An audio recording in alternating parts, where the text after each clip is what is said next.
club-winged mannequin. This handsome young male is keen to attract a partner. But in the dense undergrowth, his bright feathers can be hard to spot. So he's come up with a nifty way of getting the attention of any female nearby. Instead of singing, he uses his wings as a musical instrument.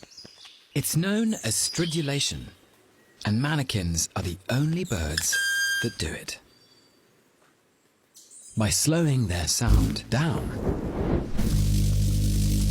we can show the secret to his performance. The feathers slide over each other, like a bow playing the strings of a violin. But unfortunately for this youngster, he isn't the only one performing today. Up to 10 different males have gathered in this patch of forest. To outplay the competition, our male needs to put on a virtuoso performance.